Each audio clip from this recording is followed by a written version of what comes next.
ZNS Total Sports is brought to you by Fourth Terrace Diagnostic Center.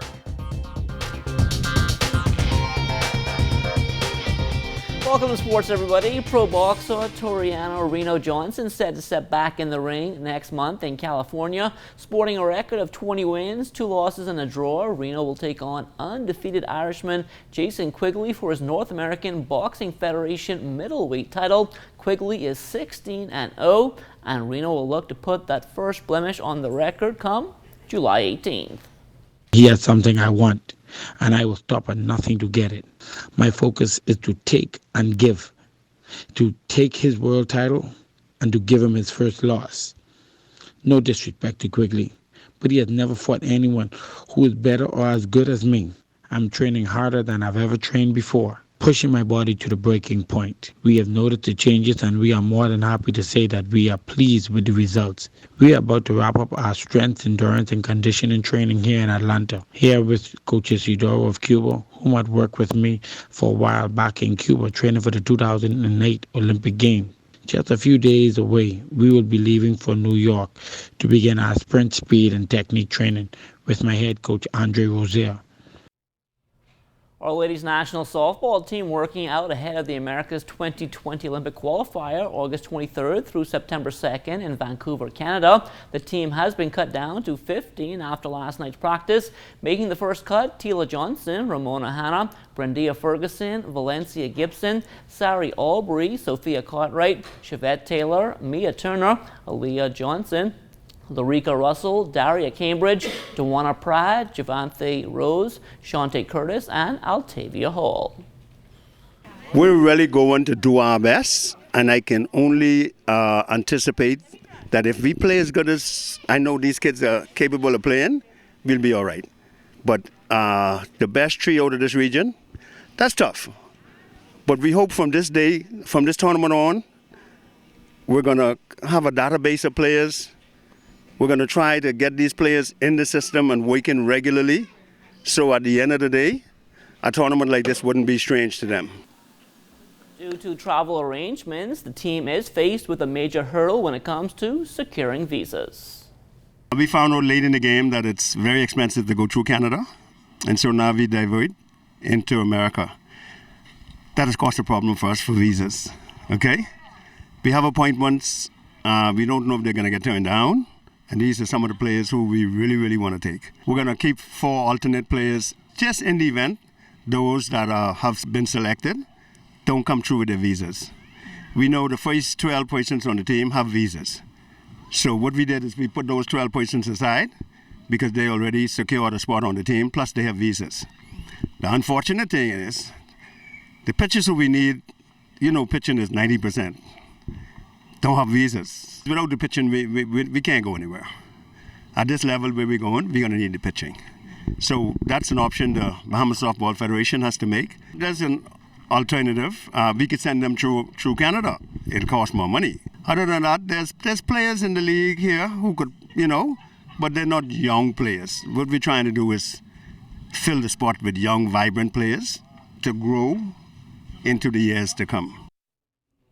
Golden State Warriors assistant coach Chris DeMarco has agreed to become head coach of our senior men's national team. And according to president of the Bahamas Basketball Federation, Mario Boleg, the former NBA champion is no stranger to the 2-4-2.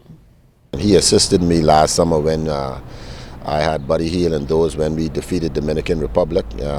He's been there and around the program a little over a year now, and you know, after being around the program and the players, the administrators and the coaching staff seems to take a liking to what he brings and the level that he's raising the Bahamas Basketball Federation senior men. You know, we think it was only fitting. The things that is done in the NBA, none of us is quite aware of that. We only see it on TV, but how it's executed and played out on the floor, knowing that we now have NBA players, we want to make sure that we provide the country with the best coaching aspects possible to make sure that we get to the level which we want to get. His assistants, which will be Kevin Johnson and Norris Bain, hopefully they will be open up, and I know they are, to learn from him.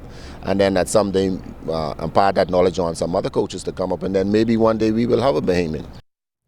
The BBF president also spoke about the reaction he's received so far from players. They felt that that was the decision that we should have taken I've heard from one or two of them already, and I've also had one of two who's contacted Moses Johnson, who's our assistant coach of operation. He said he's getting a lot of WhatsApp texts and saying, way to go, that's the right way we should go. And they're quite happy, and nothing can be more pleasing when the players are quite happy with the decision that is made. That means they're now all willing to come home and play for this guy, and also try to make sure it makes it easier for us to get our better players home now. John Quell Jones making a bit of history, becoming the first player in the WNBA to be named Conference Player of the Week 3 weeks in a row after averaging 17.7 points per game, 10 rebounds per game, and 1.6 block shots per game. She took home the top honor in the Eastern Conference once again, leading the Connecticut Sun to a 3-0 win-loss record. After more than 3 decades, the Jeff Rogers basketball camp still going strong. Year 32 will get underway on Monday, and the camp has received some big-time exposure this time around. The basketball camp is on the calendar of camps for the NBA. I was surprised when I went into their office during the time we were making plans for the union meeting. They decided to put my name as a part of their calendar of camps, this year. So they're sending a lot of each kid going to get a basketball this year. I know they can be excited to know that. When they get their T-shirts and shorts, the field trip. So it's going to be exciting. It's going to be exciting. And then we have some other professionals going to be in the camp, coming over from New York. There's a possibility next week. Tourism is involved with a big initiative, the Bahamas. I'm quite sure you know about the big golf tournament with Chris Paul. And so there's a lot of players going to be down, and it was said to me by certain players, we're going to do a courtesy call to the camp. So you're going to see some big names step in the camp this summer, and I'm looking forward for that. IBA Elite putting on its annual Elite 60 and Hot 100 showdown last week at the Kendall Isaacs Gym. CEO of Get Me Recruited, Lamont Taylor, just loves coming back to see the talent the Bahamas has to offer. The development and the mindset is now starting to change. They're really starting to understand not only the work ethic inside their classroom and the basketball court, but the work it takes and the odds. The reality of the odds of it making it is really hard. So you have to work hard, and you have to put yourself in the right situations. And so by coming here, I think they're really giving themselves a better chance. There's no guarantees. If someone guarantees you something, then that's when you have to run away. But what we do is try to give them an opportunity, a little closer to their dream. The Royal Bahamas Police Force continuing to get ready for the Law Enforcement World Games, August 10th through the 18th in China. Former Olympic champion Ramon Miller lacing up the spikes for the 242. It's the first time the organization is carrying a team abroad to compete, and so far so good. Obviously, you can see we are out here on a Sunday training, so that means we are putting in some work to go there and compete at our best. First of all, represent the organization and also the Bahamas. The Bahamas Karate Association, in collaboration with USA Karate International and the Pan American United Karate Organization, hosting the 4th Continental Karate Championship last week at the Kendall Isaacs Gym. The event is expected to return to the Bahamas again in 2020 on a much bigger scale.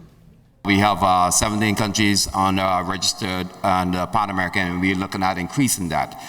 We're trying to get most of the Caribbean countries and also the South American countries, and we are looking at having a big initial championship, hopefully to initiate the World Championship here underneath our mother organization is the World United Karate Organization. Once we get to that, we're looking at the World United Karate Organization is actually roughly in 110 countries, and we are roughly about 10 million strong. So we are looking at working on getting hopefully that World Karate Championship here in the Bahamas one of these years, and it gives persons a different insight of the sport of karate. All right, most people just think it's just kicking and punching, but we are more than that. From the minor league baseball diamond, Christian Robinson 2 for 4 last night, a double, 2 stolen bases, leading the Hillsborough Hubs by the Tri-City Dust Devils 8-1 in the Class A short season Northwest League. Now tonight, play opening up in the Rookie Advanced Appalachian League. Tanaj Thomas getting the start on the mound for the Bristol Pirates against Burlington, and we can tell you that game is on as we speak, and Tanaj only lasted a third of an inning. He gave up 4 runs, 3 of those earned on just 1 hit. And that will do it for sports. The Bahamas Tonight comes back after the break. ZNS Total Sports is brought to you by 4th Terrace Diagnostic Center.